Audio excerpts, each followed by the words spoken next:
Ayun mga ibon, magandang gabi. Nandito pala tayo sa muntikong ibunan. Bali, ang di-discuss natin ngayon tungkol sa kulay ng mga African eye-ring lovebird. Ang tawagin natin white eye-ring mutation. Normally dalawang klase ng kulay makikita natin. Yung basic color nila, isang green saka isang blue. Yung green normally sila yung tinatawag na dominant color. Tapos yung blue naman sila yung tinatawag na recessive color. Kumbaga yung green, pag pinarisan mo siya ng blue, lahat ng ilalabas niyang kulay is more on green lang. Wala siyang ilalabas na blue. Pero tatawagin natin yung anak nun na green split na sa blue. Yun siya. Yun yung basic na dapat malaman ng mga newbie. Yung baguhan sa pag-aalaga ng ibon. So, sa blue naman na kulay, normally lumalabas sila. Kailangan bukod sa magulang nila is kulay blue.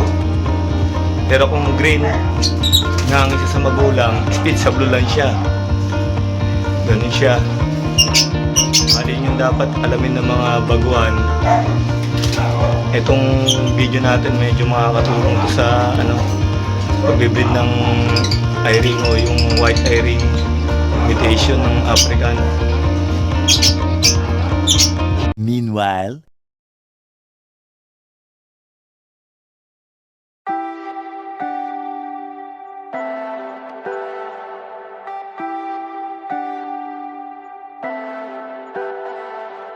leave me, baby, don't wanna fall again. This just hurt me.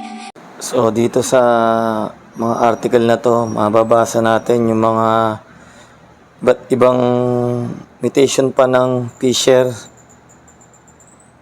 Yan, pati yung sukat nila, characteristic nila, laki nila, bigat, at saan naggaling.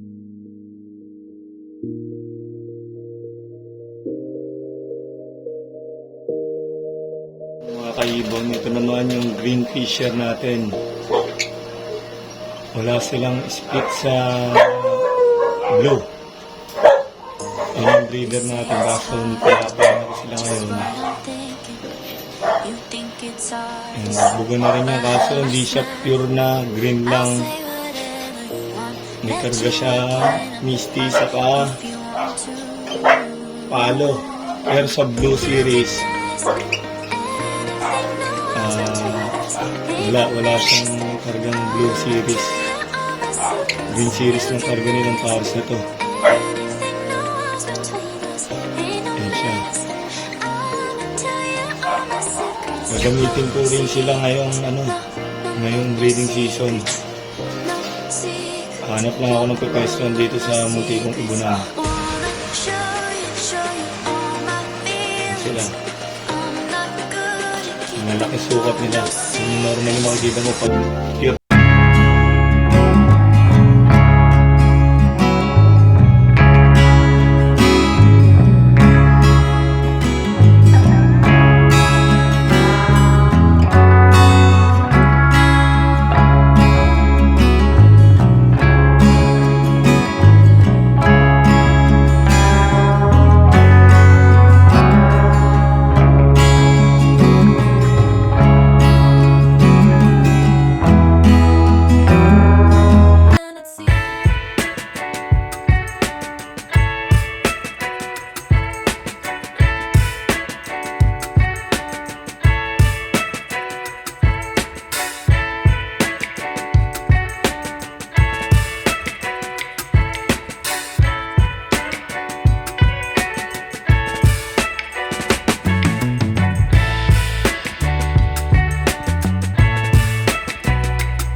Yan naman yung mga pure natin na SF Violet saka DF Violet Personata.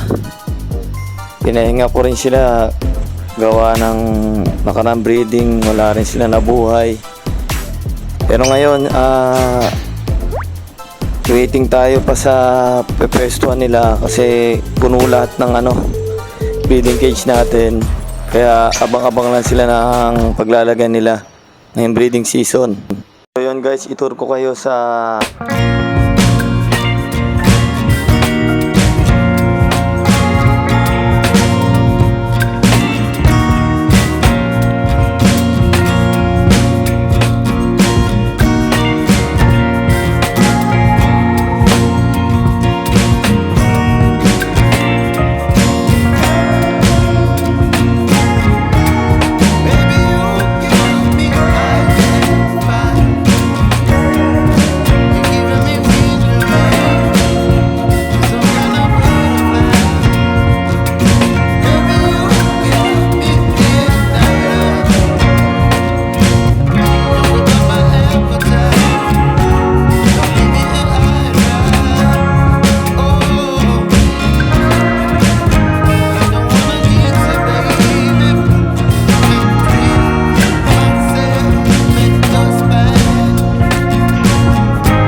you're chilling in the rain. You're some kind of butterfly.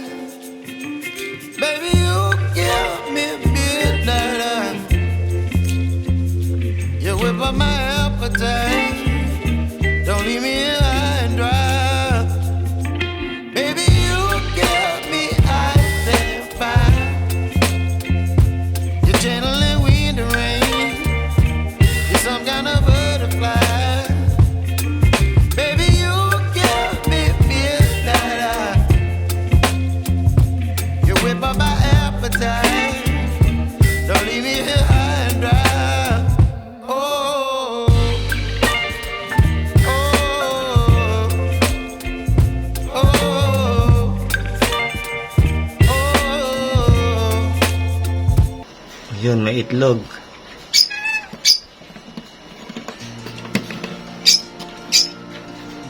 Sunod is 17. Tignan natin. Makaibon. Yun, wala pa. 80 naman tayo. Ito pala, wala pa to. Bagong pairing lang yan. Yan, dark eye clear. O, yellow bulls kung tawagin yan. Kaparis niya, ayun. Kulay green. Green na fisher. Ayan. Sunod natin. 19.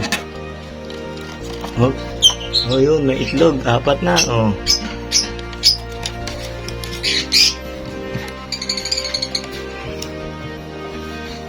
$20. Ayan. Slaty. Wala pa. Ito naman. Bronze palo. Ayan siya, ang bronze palo natin. Na opaline. Wala pang itlog.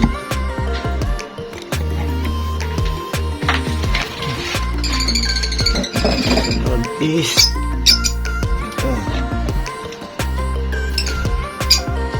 Ayun. Personata natin dito. Wala pang itlog. Sila. Pero anak nila yung nandun sa baba. Yung isa doon. Sunod is ito. Yan.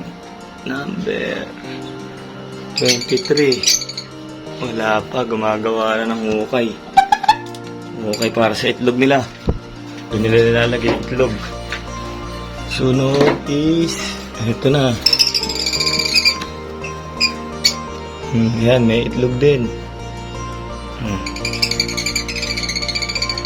Personata. Yan na ba itlog mo, baby? Tatlo, dalawa. Dalawa ang itlog niya. Yun. Tapang. Galing na breeder yan. Ito is yan.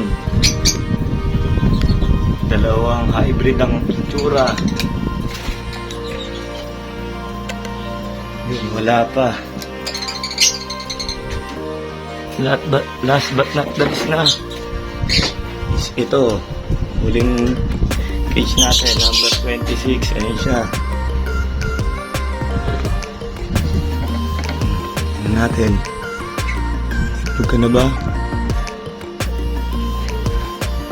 Wala pa.